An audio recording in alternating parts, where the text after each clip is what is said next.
இந்த வேலை நமக்கு கிடைச்சா இதுல இவ்ளோ பெனிஃபிட்ஸ் இருக்குதா அப்படிங்கிறது நமக்கு தெரிஞ்சாலே போதும். நம்மள வேற யாருமே புஷ் பண்ண வேண்டாம். நமக்கு நாமே மோட்டிவேட் பண்ணிக்கிட்டு இன்னும் பெட்டரா ப்ரிப்பேர் பண்ணலாம். இதுல ஒரே ஒரு கம்ப்யூட்டர் பேஸ்டு எக்ஸாமினேஷன் தான் இருக்கும். அது உங்க எல்லாருக்குமே தெரியும்.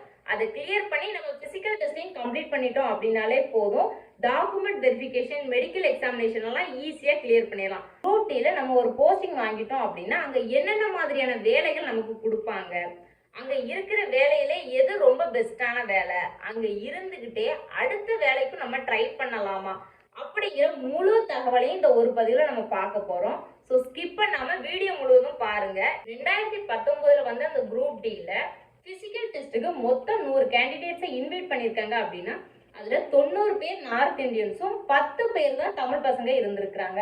ஸோ நீங்க எக்ஸாமுக்கு ப்ரிப்பேர் பண்ணிட்டு இருக்கீங்க அப்படின்னா மறக்காம கமெண்ட்ஸ்ல சொல்லுங்க. பார்க்குற மற்றவங்களுக்கும் நம்மளை போல உள்ளவங்களும் ப்ரிப்பேர் பண்ண தான் செய்கிறாங்க. ஸோ நம்மளும் அப்ளை பண்ணுவோம் அப்படிங்கிற ஒரு மோட்டிவேஷன் கிடைக்கும். ரயில்வேஸ் அப்படின்னாலே நிறைய நார்த் இந்தியன்ஸ் தான் எடுக்கிறாங்க அப்படின்னு சொல்லி நம்ம நினைக்கிறோம். ஆனால் நம்ம ரயில்வேஸ் ப்ரிப்பேர் பண்ணுறோமா அப்படின்னு பார்த்தீங்கன்னா கண்டிப்பாக கிடையாது. நம்ம ஃபோக்கஸ் ஃபுல்லாக டிஎன்பிஎஸ்சி மேலே தான் இருக்குது. ஒரு டைம் அப்ளை பண்ணி ட்ரை பண்ணி பாருங்க.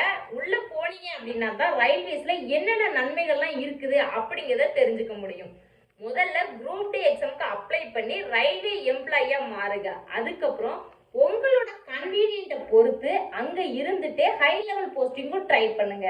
குரூப் டி எம்ப்ளாயியா இருந்தா அங்க ஹை போஸ்டிங்ல வேலை பார்க்குறவங்களுக்கு கிடைக்கிற மாதிரி சலுகையும் மரியாதையும் நமக்கு கிடைக்காது அப்படிங்கிற மாதிரி நிறைய பேர் யோசிச்சு இந்த குரூப் டியை அப்ளை பண்ணாம விட்டுருந்தாங்க. சென்ட்ரல் எம்ப்ளாயி, அதுவும் ரயில்வேஸ்ல பாத்தீங்கன்னா எல்லாரையும் ஒரே மாதிரி தான் ட்ரீட் பண்ணுவாங்க. எல்லாருக்குமே ஒரே சலுகைகள் தான். இப்ப பெண்களுக்கு மோஸ்டா நைட் டியூட்டி போட மாட்டாங்க.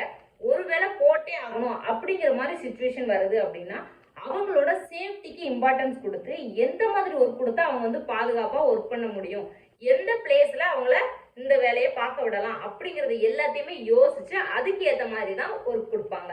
பிரைவேட் கம்பெனில ஒரு ஜாப்க்கு போறோம் அப்படின்னா நமக்கு ஃபர்ஸ்ட் ஸ்டார்டிங்ல ட்ரைனிங் அப்படின்னு சொல்லி ரொம்ப கம்மியான அமௌண்ட்ல தான் சேலரி கொடுப்பாங்க. ஆனா இங்க அப்படி கிடையாது.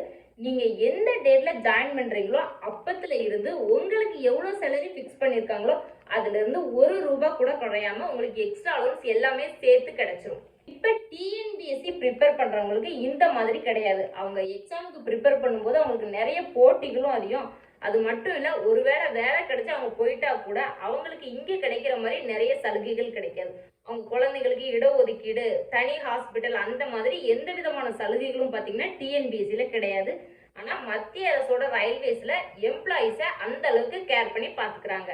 ட்ராக் மெயின்டனர் மாதிரி வேலை ஆண்களுக்கு கொடுக்குறாங்க அப்படின்னா அது வந்து ரொம்ப கஷ்டமா இருக்கும், உடல் உழைப்பு அதிகமா போட வேண்டியிருக்கும் அப்படின்னு நினைக்காதீங்க. இப்ப எல்லாத்துக்குமே பாத்தீங்கன்னா மெஷின் வந்தாச்சு.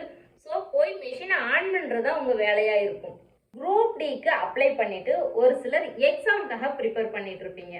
இந்த மாதிரி மத்திய அரசு வேலை அப்படின்னாலே அது வடநாட்டுக்காரங்களுக்கு தான் கிடைக்கும், நம்ம எல்லாம் அப்ளை பண்றதே வேஸ்ட் அப்படிங்கிற மாதிரி ஒரு சிலர் நினைச்சிட்டு இருப்பீங்க.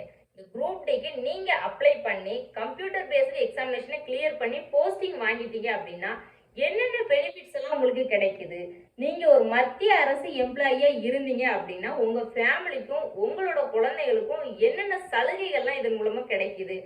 ஸோ நம்ம இப்ப கஷ்டப்படுறது ஃபியூச்சர்ல இவ்வளவு நல்லா இருக்கிறதுக்காக தான் அப்படிங்கிறத தெரிஞ்சுக்கிட்டு ப்ரிப்பேர் பண்ணும்போது இன்னும் எக்ஸ்ட்ரா ஒரு மோட்டிவோட நீங்க ப்ரிப்பேர் பண்ணலாம். இதை பத்தின முழு விவரத்தை பாக்குறதுக்கு முன்னாடி இப்பதான் சேனலுக்கு ஃபர்ஸ்ட் டைம் வரீங்க அப்படின்னா மறக்காம சேனலை சப்ஸ்கிரைப் பண்ணி சப்போர்ட் பண்ணுங்க. அப்படியே பக்கத்துல இருக்க பெல் ஐக்கனை கிளிக் பண்ணி ஆல் கொடுத்துட்டீங்கன்னா இது போல நான் போடுற பயனுள்ள பதிவுகள் வந்து இன்ஸ்டன்டா உங்களுக்கு நோட்டிபிகேஷன்ல வந்து சேர்ந்துரும். குரூப் டில ஹையஸ்ட் போஸ்டிங் அப்படின்னு பாத்தீங்கன்னா அது பாயிண்ட்ஸ்மேன் வேலை தான். இந்த போஸ்டிங்ல உங்களுக்கு என்ன வேலை அப்படின்னு பாத்தீங்கன்னா இப்ப ட்ரெயின் மூவ் ஆகணும் இல்ல நிக்கணும் அப்படிங்கிற மாதிரி ரெட் இல்ல கிரீன் கலர்ல கொடியை காமிக்கிறதா இவங்களோட வேலை. அது மட்டும் இல்ல, இவங்க வந்து ஸ்டேஷன் மாஸ்டர் இருக்கிறாங்க இல்லையா, அவங்களுக்கு அசிஸ்டண்டாவும் ஒர்க் பண்ணுவாங்க. இப்ப உங்களுக்கு பாயிண்ட்ஸ்மேன் வேலை கிடைக்கணும் அப்படின்னா உங்க கட் ஆஃப் வச்சு தான் முடிவு பண்ணுவாங்க. நீங்க இப்ப கட் ஆஃப் 75 மார்க் வச்சிருக்காங்க அப்படின்னா அதை விட ஒரு 10 மார்க்ஸ் அதிகம் இருக்கிறீங்க அப்படின்னா இந்த மாதிரி பாயிண்ட்ஸ்மேன் போஸ்டிங் கிடைக்கிறதுக்கு வாய்ப்பு இருக்கு. உங்களுக்கு என்ன கேட்டகரியில வேலை கிடைக்கும் அப்படிங்கறத உங்களோட கட் ஆஃப் மார்க்ஸ் தான் தீர்மானிக்குது. குரூப் டில கொடுத்துருக்கிற எல்லா போஸ்டிங்லயுமே உமன்ஸ்க்கு பாத்தீங்கன்னா நிறைய பிளேஸ் இருக்குது. ட்ராக் மெயின்டெனர் இந்த கேட்டகரியில கேட் கீப்பர் அப்படிங்கிற போஸ்டிங்ஸ் பார்த்தீங்கன்னா நிறைய உமன்ஸ்க்கு தான் கொடுப்பாங்க. இதுல என்ன அப்படின்னா ட்ரெயின் வரும்போது அவங்க கேட்டை க்ளோஸ் பண்ணணும். ட்ரெயின் மூவ் ஆயிருச்சு, கிராஸ் பண்ணி போயிடுச்சு அப்படின்னா கேட்டை ஓப்பன் பண்ணணும். ஒரு நாளைக்கு 3ல இருந்து 4 ட்ரெயின் வருது அப்படின்னா அந்த 3 to 4 டைம் தான் அவங்க வந்து கேட்டை ஓப்பன் பண்றது க்ளோஸ் பண்றது அந்த ஒர்க்கு பண்ணுவாங்க. அதை முடிச்சுட்டு அவங்க ஆஃபீஸில் தான் இருப்பாங்க. நம்ம சொந்த ஊருக்கு போகிற மாதிரி சுச்சுவேஷன்லாம் நமக்கு நிறைய டைம் வரும். நம்ம ரயில்வேஸில் ஒரு எம்ப்ளாயியாக இருக்கோம் அப்படின்னா நமக்கு ஒரு ரயில்வே பாஸ் கொடுத்துருவாங்க. அதை வச்சு நம்ம எங்கே போகணுன்னாலும் ஃப்ரீயாக ட்ராவல் பண்ணிக்கலாம். அது மட்டும் இல்லை, நம்மளோட ஃபேமிலிஸில் யார் வேணாலும் இந்த ரயில்வே பாஸை யூஸ் பண்ணி அவங்க ஃப்ரீயாக ட்ராவல் பண்ணிக்கலாம். இந்தியாவில் எங்கே வேணாலும் நம்ம ரயில்வேஸில் ஃப்ரீயாக ட்ராவல் பண்ணிக்கலாம். அந்த அளவுக்கு வேல்யூபிளான பாஸ் வந்து இது. என்னதான் நம்ம படிச்சு பெரிய போஸ்டிங்ல ஒரு பிரைவேட் ஜாப்ல இருந்தாலுமே நமக்கு ஒரு லீவ் வேணும் அப்படின்னா அந்த லீவ் வாங்குறது பெரும் பாடா இருக்கும். ஆனா ரயில்வேஸ்ல பாத்தீங்கன்னா வீக்லி 1 டே நமக்கு லீவு. அது மட்டும் இல்லாம இயர்லி 10 டேஸ்க்கு மேல நமக்கு கேஷுவல் லீவ் கொடுக்குறாங்க. இப்போ தீபாவளி, பொங்கல் அந்த மாதிரி பண்டிகைகள் எல்லாம் வரும்போது நமக்கு கண்டிப்பா லீவ் எடுத்துக்கலாம் அப்படிங்கிற மாதிரி சொல்லி ஏகப்பட்ட லீவ் கொடுக்குறாங்க. நைட் ஷிப்ட்ல வேலை செய்யறவங்களுக்கு எக்ஸ்ட்ரா அலோன்ஸும் கொடுக்குறாங்க. ஸோ பண தேவை அதிகமாக இருக்குது அப்படின்னு நினைக்கிறவங்க, சேலரியோட இன்னும் கொஞ்சம் அமௌண்ட் வந்தால் நல்லா இருக்கும் அப்படிங்கிறவங்க நைட் ஷிஃப்ட்டை சூஸ் பண்ணி வேலை செய்யலாம். ரயில்வே எம்ப்ளாயி மட்டும் இல்லை, அவங்களோட ஃபேமிலியையும் கவர்மெண்ட் எப்படி கேர் பண்ணி பார்த்துக்கிறாங்கன்னு பாருங்க. ஹாஸ்பிட்டல் போகணும் அப்படின்னா நீங்கள் ப்ரைவேட்டுக்கோ இல்லை கவர்மெண்ட்டுக்கோ போக தேவையில்லை. ரயில்வேஸ்க்குன்னு தனியாக ஒரு ஹாஸ்பிட்டல் இருக்குது. அது வந்து ரொம்ப ப்ராப்பராக க்ளீனாக ஹைஜீனிக்காக மெயின்டைன் பண்ணிட்டு இருக்கிறாங்க. அது மட்டும் இல்ல, ரயில்வேஸ்ல வேலை செய்யறவங்களோட குழந்தைகள் கேந்திர வித்யாலயம் மாதிரி பெரிய பெரிய ஸ்கூல்ல எல்லாம் படிக்கிற மாதிரி அவங்களுக்குன்னு தனியா இடஒதுக்கீடும் கொடுத்துருக்காங்க. இப்ப நீங்க ரிட்டைர்மெண்ட் வாங்குறீங்க அப்படின்னா உங்க சேலரியில இருந்து கொஞ்சமா ஒரு அமௌண்ட்டை பிடிச்சு வச்சிருந்திருப்பாங்க. அதுக்கு நிறைய வட்டி ஆட் பண்ணி நீங்க ரிட்டையர் ஆகுற இந்த சமயத்துல ஒரு பல்க் அமௌண்ட் உங்க கையில கொடுப்பாங்க. இதே 2004க்கு முன்ன ரயில்வேஸ்ல வேலை பார்த்தவங்களுக்கு பென்ஷன் மட்டும்தான் இருந்தது. இப்போ உள்ளவங்களுக்கு அந்த பென்ஷனோட சேர்த்து அவங்க ரிலீவ் ஆகும்போது ஒரு பல்க் அமௌண்ட் கொடுக்கணும் அப்படிங்கிற மாதிரியும் ஏற்பாடு செஞ்சு வச்சிருக்காங்க. ரயில்வேஸோட எல்லா சலுகையும் உங்களுக்கு கிடைக்கணும் அப்படின்னா நீங்க கொஞ்சம் ஹார்ட் ஒர்க் பண்ணி எக்ஸாமுக்கு ப்ரிப்பேர் பண்ணணும். இதுல சேலரி அதிகம், ஒர்க் பார்த்தீங்கன்னா ரொம்ப கம்மி. 8 ஹவர்ஸ் ஒர்க்ல 4 ஹவர்ஸ் மட்டும் தான் நீங்க ஒர்க் பண்ணுவீங்க. மீதி டைம் ஃப்ரீயா தான் இருப்பீங்க. அப்படி ஃப்ரீ டைம்ல நீங்க ஹை லெவல் போஸ்டிங் எக்ஸாமுக்கு ட்ரை பண்ணலாம். பாயிண்ட்ஸ்மெண்ட் போஸ்டிங் சொல்லியிருந்தால அதுல உங்களுக்கு ஒரு டிகிரி இருந்தாலே போதும். அந்த போஸ்டிங்ல இருந்துட்டு நீங்க பாதி நேரம் வேலை பார்த்துட்டு மீதி நேரம் அடுத்த எக்ஸாமுக்கு ப்ரிப்பேர் பண்ணி ஹை லெவல் போஸ்டிங்க்கு ஈஸியா போயிடலாம். இந்த எக்ஸாமை நம்ம கிளியர் பண்றதுக்கு நம்ம முக்கியமா பண்ண வேண்டியது என்ன அப்படின்னு பாத்தீங்கன்னா அக்யூரேசியை மெயின்டைன் பண்ணணும்.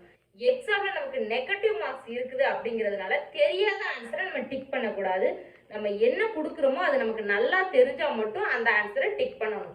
ரயில்வேஸ் அப்படின்னாலே நார்த் இந்தியன்ஸ் அப்படிங்கிற சுச்சுவேஷன் இல்லாம நம்ம ஸ்டேட்ல கொடுக்குற சென்ட்ரல் கவர்மெண்ட் எம்ப்ளாயி அப்படிங்கிற அந்தஸ்தை நம்மளே பயன்படுத்திக்கலாம்.